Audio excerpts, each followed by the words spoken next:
A very pleasant and good morning to you, brothers and sisters of like precious faith, and to all those who chose to listen at this point in time. This Sunday, April 12th, we are celebrating what is known as the Wayfield offering. I just want to mention to you, brothers and sisters, its importance. This ceremony was established in the list of holy days in Leviticus chapter 23. The day of the Wayfield offering is the day we begin our count towards the Feast of Weeks, or Pentecost. In Greek, for count 50. The fact is that you cannot have a Pentecost feast without counting from the first fruits or Wayfield offering. They stand or fall together. You cannot believe in one and not in the other, since you have to count from one of them to know when the other falls. This day and its activities also coincide, brothers and sisters, with what many believe to be the timing of Messiah's resurrection, Saturday evening, and the time of his first ascension to the Father as the personification and fulfillment of the Wayfield offering on that Sunday morning so long ago. A Sunday morning like we are in today, that is 31 AD. When he died, he was laid to rest just about sundown. He came to life again 3 days later, just about sundown. The women who came to the tomb found that he was already resurrected and gone. When they arrived Sunday morning was not the time Messiah was resurrected. The angel said he had gone ahead to Galilee as he said he would do. And let us look at Matthew 26, 31 to 32. Let me read verse 31. Then Yahshua told them, "This very night you will all fall away from me, for it is written, I will strike the shepherd, and the sheep of the flock will be scattered." What did he actually mean?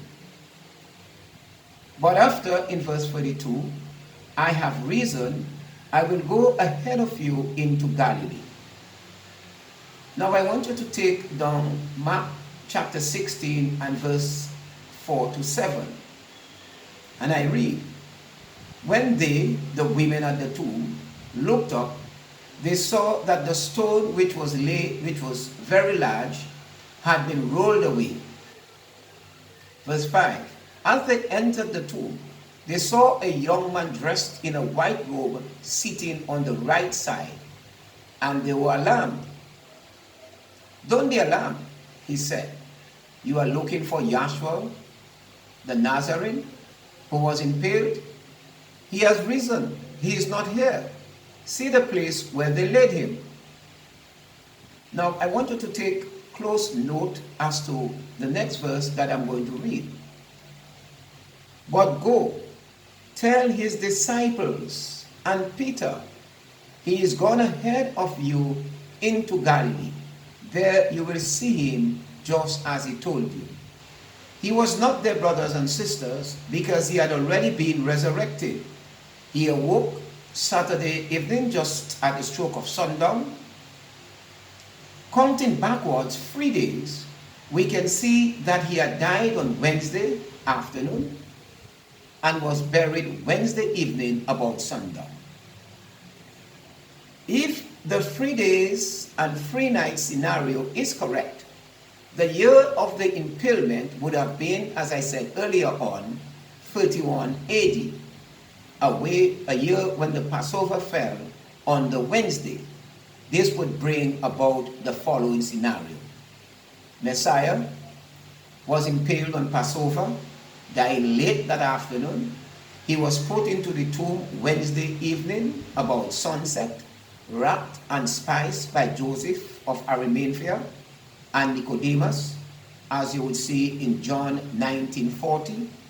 Everyone rested on the next day, that is first day, as we did the first day Pasch, which was the first day of unleavened bread, an annual high holy day, John 19:31. On Friday, brothers and sisters, as the Bible tells us, the women went to buy additional spices to anoint his body, then rested on the weekly Sabbath day. That is as we did yesterday. Mark 16:1, Luke 23:55, and Luke 24 verse 1. When the women arrived at the tomb on Sunday morning, he was already gone, as indicated in Luke 24:1-3. There is also a prophecy in Daniel which validates the idea of a Wednesday impalement. Brothers and sisters, I'm going to stop at this point and we'll follow through with a second part, or part 2 of this exercise. But what I want to say to you, brothers and sisters, as we commemorate this service of worship offering, let us continue to examine all of the scriptures. Let us continue, as we spend days inside our homes, spend more time ensuring that we familiarize ourselves with as many of the words of the Bible that can give us a clearer and better understanding of our faith and our belief.